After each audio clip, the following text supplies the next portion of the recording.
Hey everybody, welcome to the buffet with Tony Yarber. The table is spread. How are you doing? I'm so excited to be back. We missed last week, but nevertheless, it is a great time to be back in the studio, taking the opportunity to give you some of the best information on current events, both local, state, and national. The buffet is spread. The table is spread. Y'all let everybody know. I want to encourage you, if you would, share. I'm going to encourage, if you would, to like, and I also need you to help me to reach my star goal. So I want to encourage you, if you would, star me up, like me up, share me up, and let folks know that the buffet with Tony Yarber is live. I'm in the studio, glad to be back. Dexter, man, I hope you all right back there. All right, Dexter has, for those of you who don't know, I know I didn't get a chance to say out loud, I don't think, but Dexter has taken over the reins in the back. He is doing, there it is. Well, you better hype yourself up. Dexter's in the back handling things. A very professional brother. Love the fact that the man is aboard. So appreciate you, man. And I think we're gonna do some real good stuff around here together. Now, I was out last week, and y'all listen to me. I had COVID.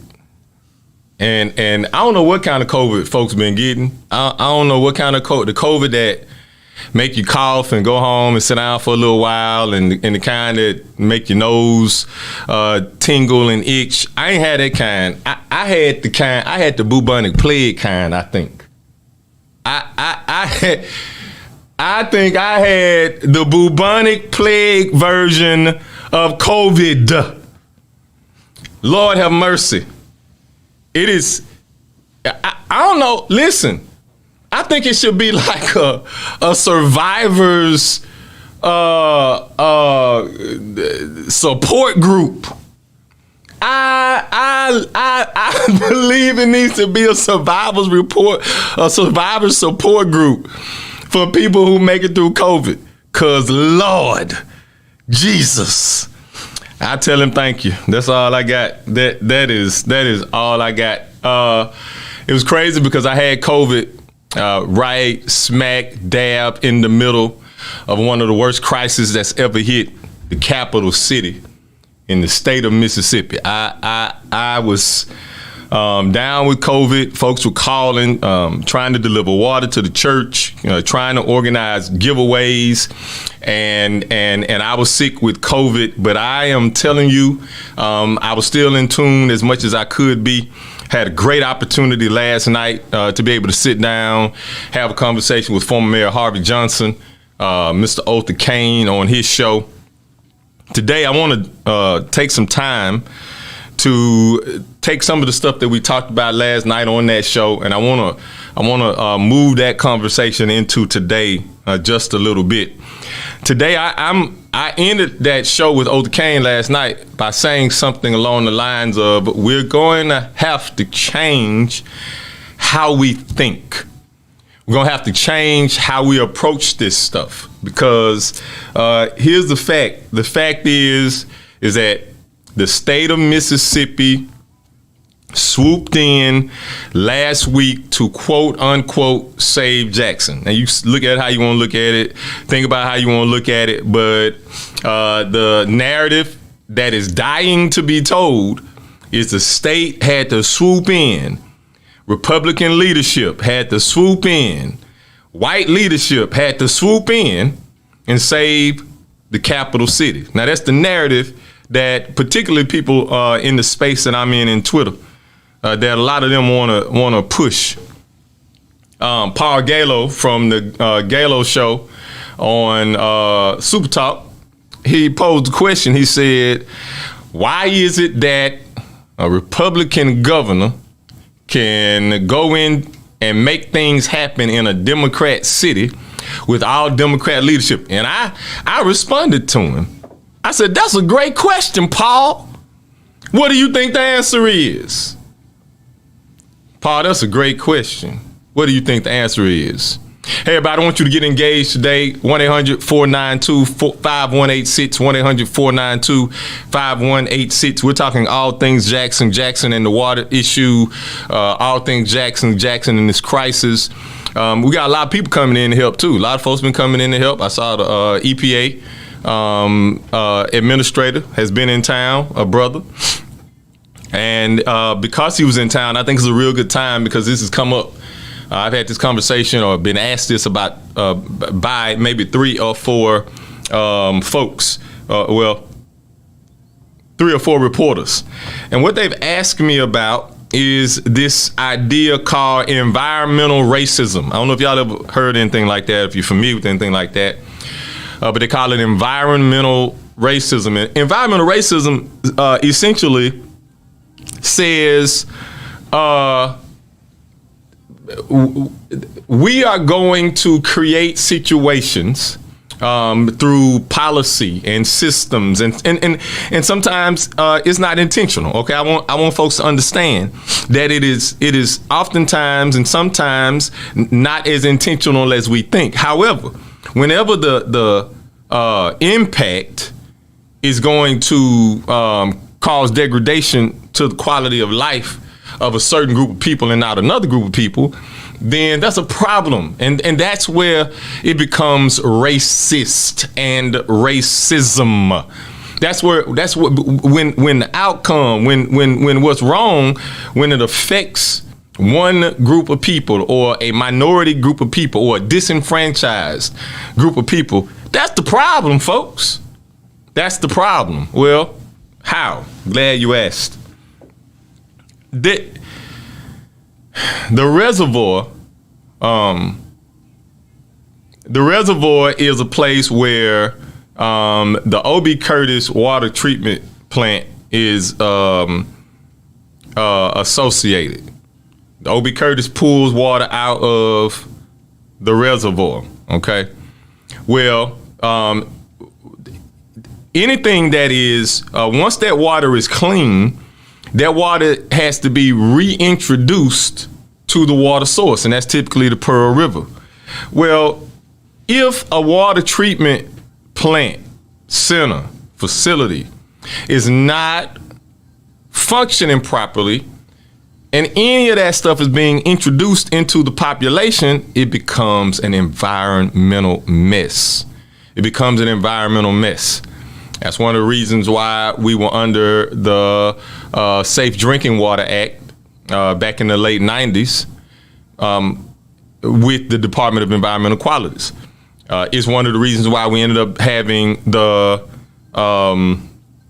consent decree with the EPA for wastewater. So we got to do better. We're going to have to figure this out. What do we got to do? We're going to have to desire and want good information. Okay, we're gonna have to desire and want good information. We don't. Good information is what keeps us from making bad decisions at the polls. Good information is what ensures that even if we're in our feelings, we're gonna vote the best we're gonna vote in the way that best benefits and suits us. It's a lot of problems. It's a whole lot of stuff going on, but we got to start asking better questions. We got to start asking questions that actually matter, that impact what we got going on, what our quality of life as a citizenry. Those are things we got to do better. See, elections, they got to start back mattering because they got consequences. Elections got to matter because elections have consequences. And if elections don't matter, then most of the times we are the folks who end up bearing the brunt as it relates to the consequences. So now in Jackson, we've got state involvement and we've got federal involvement. Let's talk about this a little bit, because in just a little time, I'm gonna go run over here to my Twitter real quick, but because I wanted to share with y'all in just a little amount of time the kind of congressional assistance and ask that we're having an opportunity to fill. Okay. All right, so let's look at this.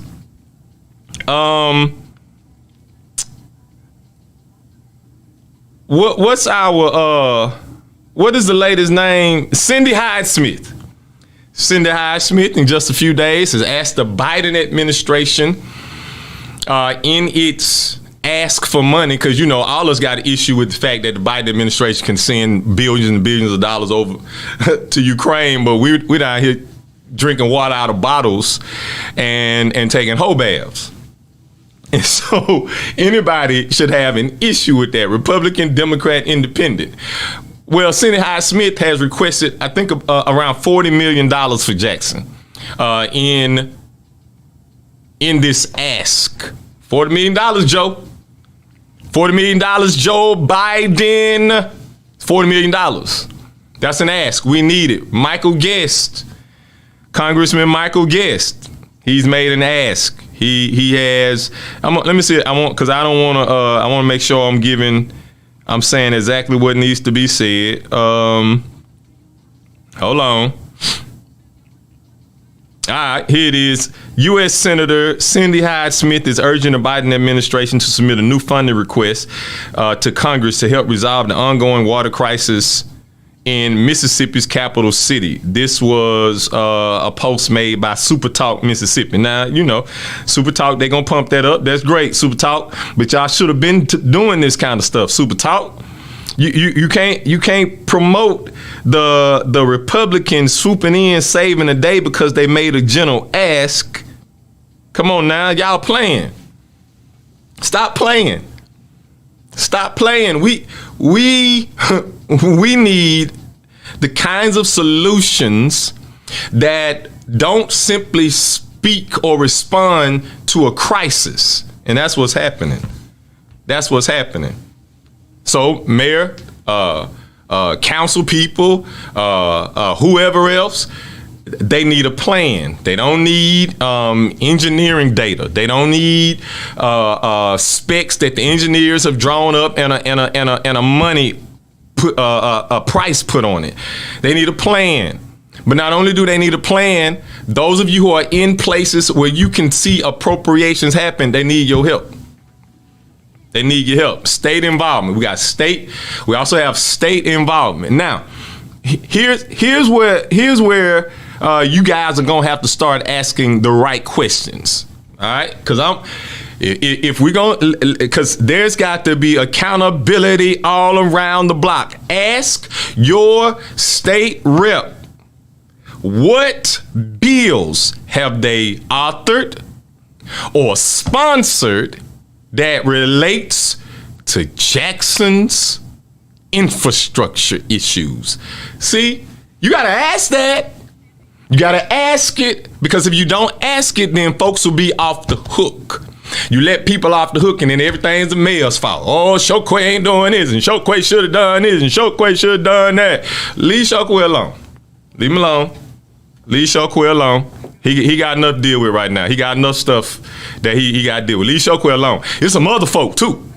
Okay? There's some other folk who we're going to have to say out loud, what have you done for me lately? Is there legislation? Is there legislation with your district rep who represents you at the state legislature, where is it? We got to ask the right questions, and we got to ask them of the right people, because those are the folk who are down at the state house. See, we got to make these asks, and then we got to make these folks tell us no. We got to make these asks, and then we got to do it. We got to do it just like the white boys do it. We got to make the ask, and we got to use those same standards that they use, so that when you tell me no, I'll know what your no is really all about. See, we've left too many. There are too many loopholes for squirmy people. Too many loopholes for folks to be able to squirm their way out. After this break, I'm coming back to that 1% commission, because I got word that one of the members of the 1% commission was on next door talking noise the other day, like he's done something to benefit the city of Jackson. Boy, I'm gonna deal with you after this break, because you playing with us. You're playing with us. You're playing with us. We got to start asking these questions. We got to start challenging folks who declare that they represent us. We got to start challenging these folk who declare that they are for us. Man, I literally said, before I got here, Dexter, I said, you know what? I'm going to maintain my cool. I ain't going to raise my voice. I'm going to just be real chill.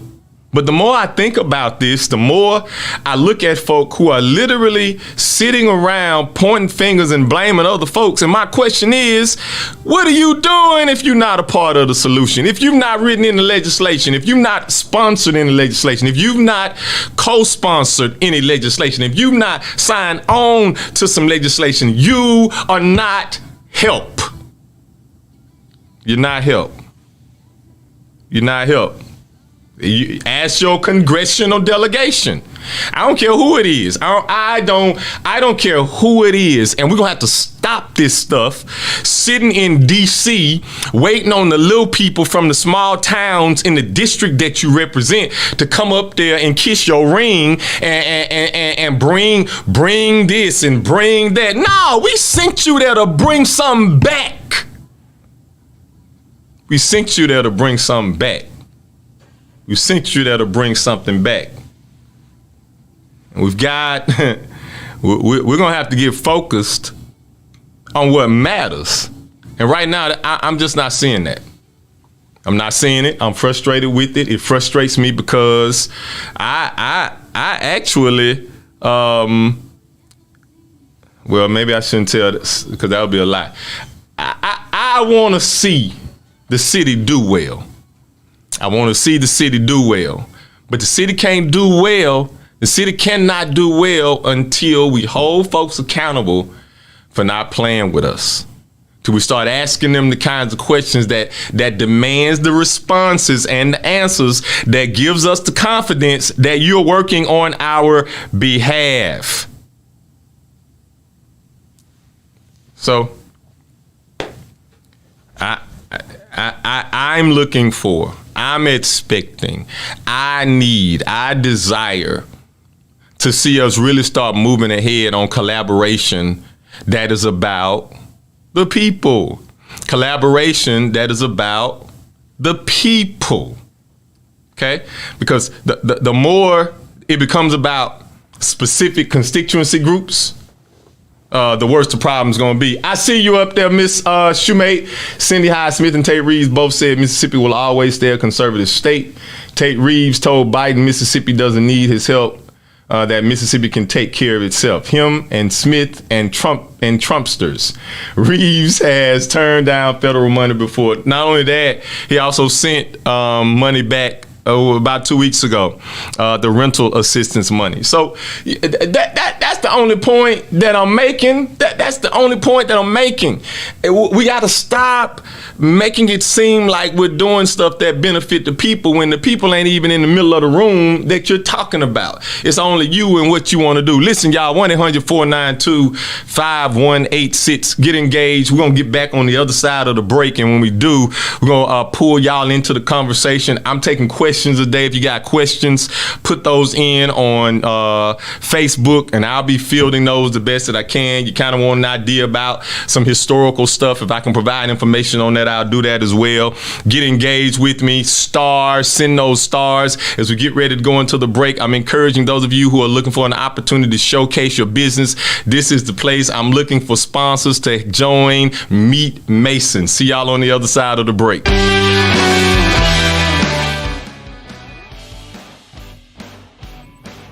Let's read and learn together. Meet Mason. Written by Sherry Tate. Illustrated by David. Mason is a young, inspired learner. Walk with him as he uses his 5 senses to explore the world around him. Your young one can learn to identify shapes, numbers, letters, and more with Meet Mason. Available now on Amazon.com. COVID's pioneering coronavirus protocol firm, SGE COVID Solutions, is paving the way forward for a safer city government, delivering cutting-edge biosecurity and biosafety protocols which have been developed internationally by top virologists and scientists, using an all-natural cleaning solution that kills COVID-19 on contact like no other product on the international market. Let SGE COVID Solutions provide innovative, rapid facilities testing and world-class, state-of-the-art biorisk safety protocols for all of your coronavirus needs.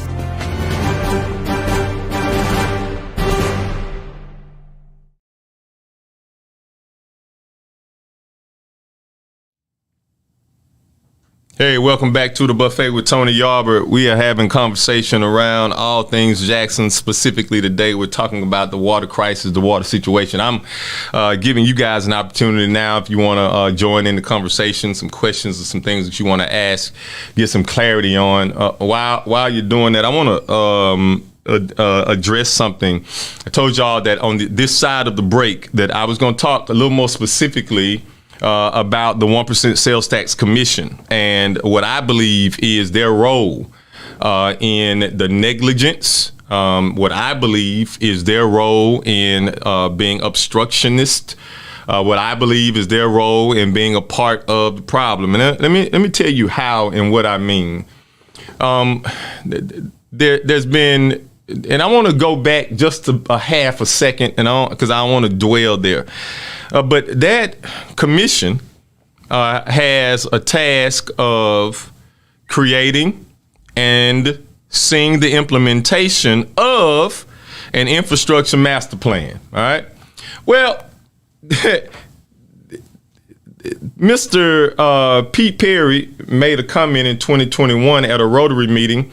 He got up and he began to give a report. Yeah, Pete, I went and looked you up. I watched the video. I make sure that what I say is what you said. And so Pete got up and Pete said that the mayor at the time, Tony Yarber, that was me, had agreed that the 1% Sales Tax Commission would not deal with water. I don't know how that boy ended up coming up with a lie like that, but here's how bad the lie is. The lie is so bad that one of the first projects that Mr. Pete approved on his time on the commission was a water line project on Wooddale Drive in South Jackson. There were no water lines on Wooddale, which meant that they did not have, I'm sorry, that's not true. The water lines that they had on Wooddale were small. They were too small to run fire hydrants. On a street that was almost a mile long, there was not one fire hydrant because there was no water. Guess who paid for it? The 1% Sales Tax Commission. I am sick of folk playing with us. And it's crazy because you playing with folks that's got degrees. That's insulting. It's insulting for you to tell a group of people that you didn't do something because The mayor, that is a lie. Let's keep talking about you and lying. Let's keep talking about you and lying and how that 1% sales tax commission is complicit. There's no reason why everybody should be around here asking the mayor for a plan. No reason. There's no reason that everybody should be asking him for a plan. Why? Because the 1% sales tax commission should have been able to produce a plan as soon as the question was asked. Why? Because the legislation says that you have to have a master plan. There's no reason. Antar, Chokwe, Lumumba should have been able to call over to the 1% and said, hey, send me a copy of this plan so I can send it to the governor, so I can send it to the lieutenant governor, so I can send it to the District 2 representative in D.C., so I can send it to all these people that's asking me for a plan, but it's not there. It's not there. And it's not there because a plan would then alter some of the things that folks will want to see have happen. We ain't got long.